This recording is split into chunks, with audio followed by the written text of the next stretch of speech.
Hey, Magic fans, welcome back. This is your captain speaking here on Capnclydes MTG. We're going to take a short break from box opening videos, as fun as they are, especially with Thunder Junction, because Modern Horizons 3 leaks are spilling onto the internet and the world of Magic is on fire.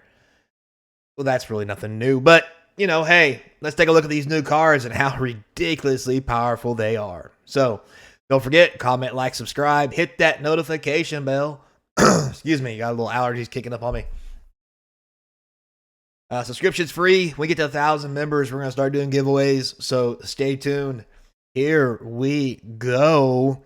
We're going to start off with this little pack opening we've seen here on Reddit.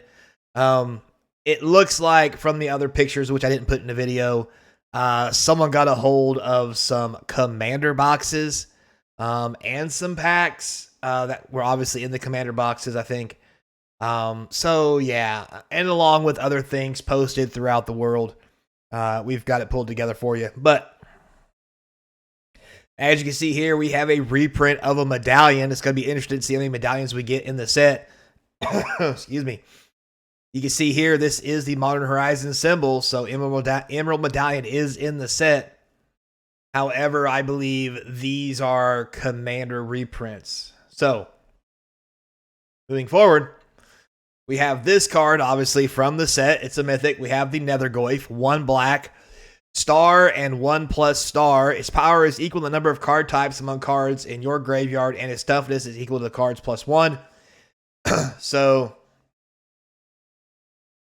it's basically a green Loigoif for 1 black because, you know, 2 mana wasn't powerful enough. And then it has Escape. Black and 2. Exile any number of other cards from your graveyard with 4 or more card types among them, and you may play this card. This is going to be insanely powerful and insanely expensive, in my personal opinion. I mean, it's a great card for 1 mana. I mean, it's technically better than the green Loigoif, so...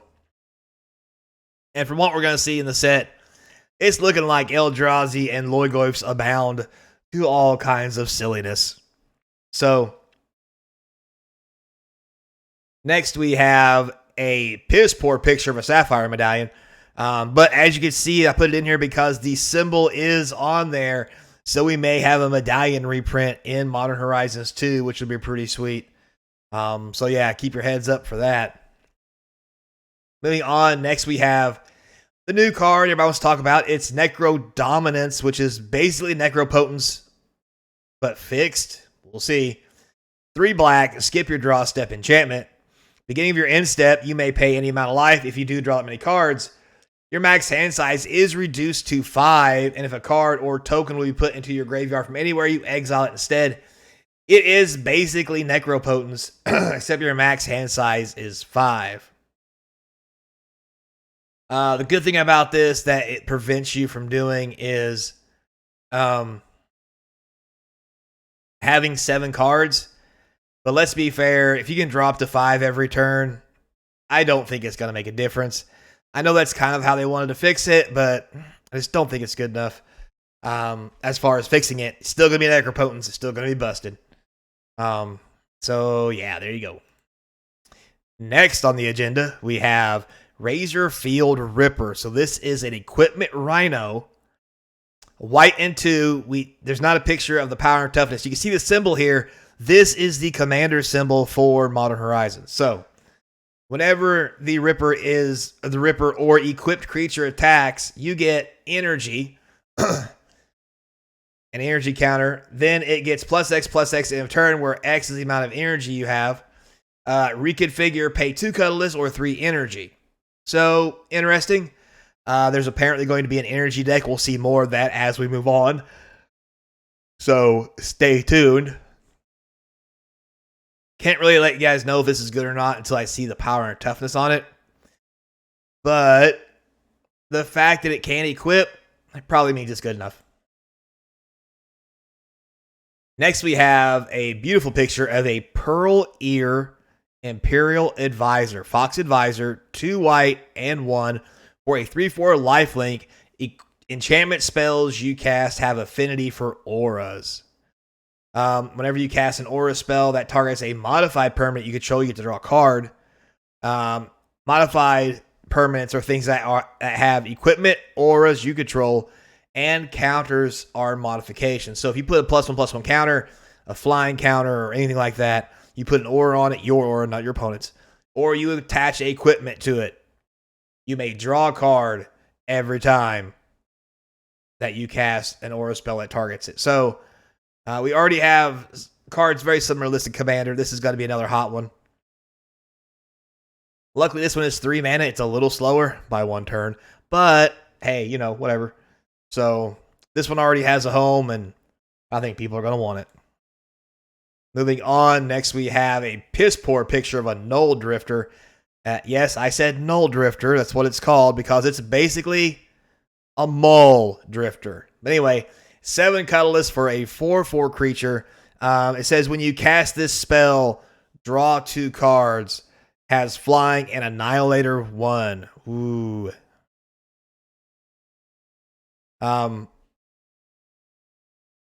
It has Convoke for a blue and 2. So it's more expensive than the Mull Drifter, but you can draw 2 cards with it if you use blue. The Annihilator 1 is really just amazing.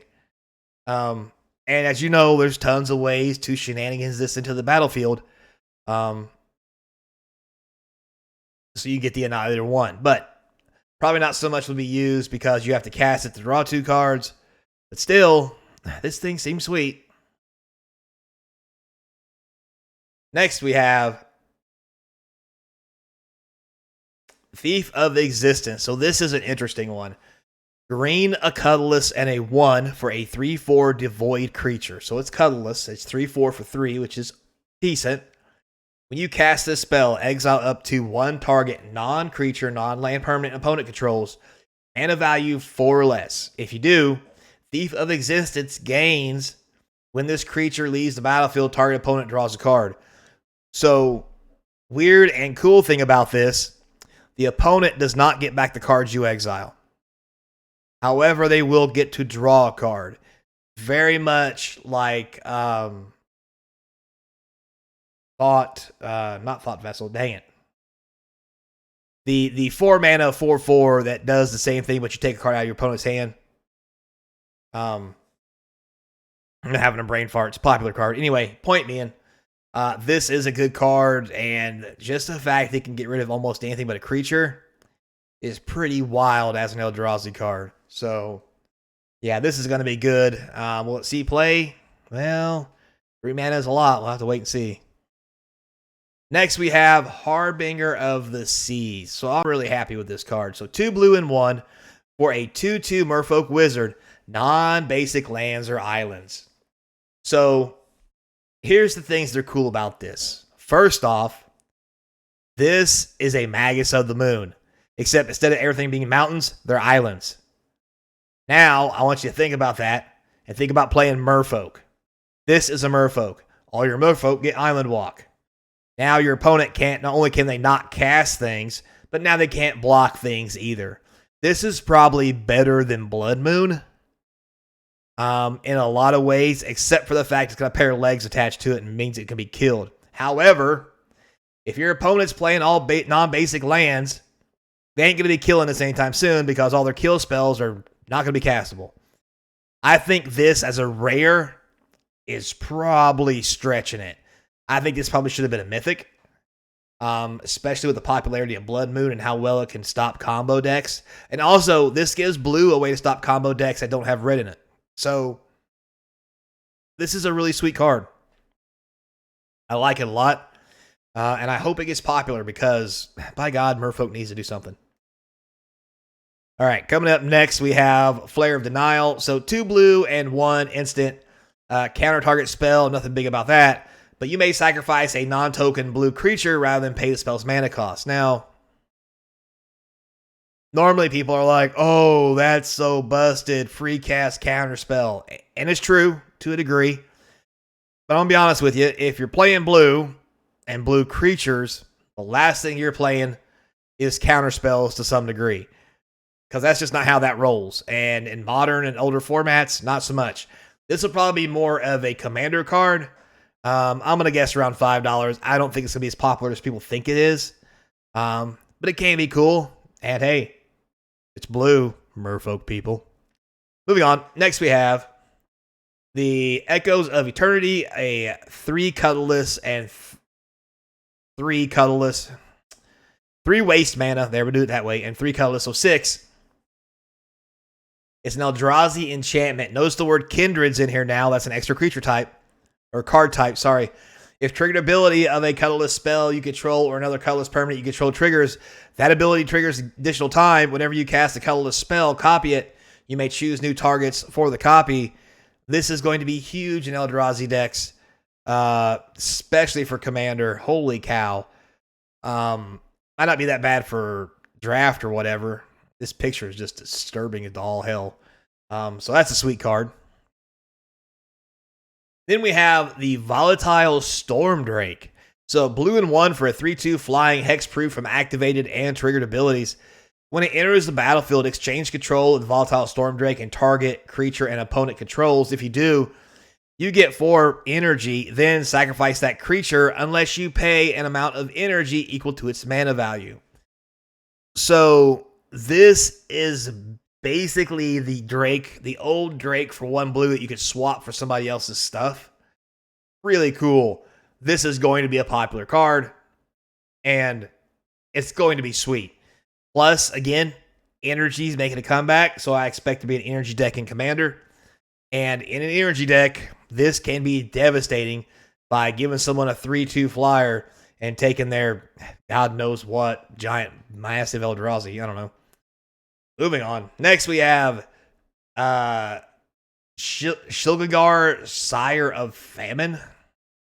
Wow, is he sitting in a thing full of angel wings and has devil? That's really cool. Anyway, 2 black and 3 for a 6/6 flyer. Already good.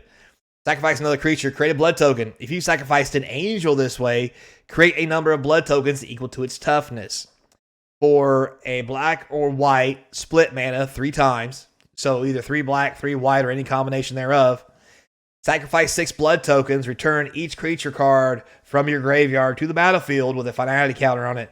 Those creatures are vampires in addition to other types. This is insanely good. Now we're talking about blood token decks in Commander. Holy cow.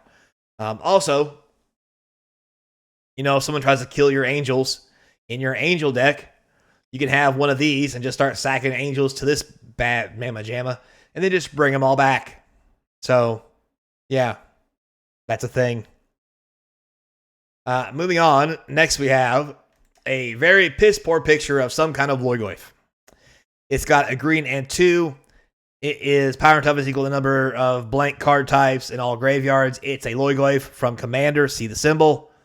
But it also has Trample and Mirrored, which means whenever this creature attacks for each opponent other than the defending player, you get to make an extra copy of it tapped and attacking that player, and you exile tokens at the end of combat. Nothing like summoning giant Loigoifs by swinging at one dude so that everybody else gets giant Loigoifs swinging at them too.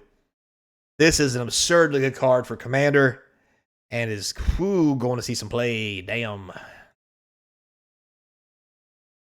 Next, we have probably the most embarrassing thing of all, Tarmogoyf Nest. You heard that right. Not Squirrel Nest. Tarmogoyf Nest. Green and 2, enchant land. Tap, land has, the land has, pay a green, a colorless, and tap. Create a token Loigoif. That's right, a regular Loigoif that would cost a green and 1. You can now put this enchantment on one of your lands and just start spitting them out like candy. If you would spit candy out. Well, probably black licorice you would. Anyway, yeah, so not only do we have a Squirrel Nest, now we have a Tarmogoyf Nest, and God knows, probably get a Merfolk Nest, and that'd be awkward, wouldn't it? Big blue things just squirt. Anyway, moving on. Let's not go there. So yeah, this is also in the Commander deck. It's going to be a disaster. Anyway, so there's that. Like I mentioned, that's the last we got for all the stuff that was spoiled. Tarmogoyf galore, Eldrazi galore, and it looks like that's the direction Modern Horizons 3 is going, other than fetch lands. So until next time, be kind. Hope to see you across from the game table, and don't forget, because I will. Damn it. Later, player.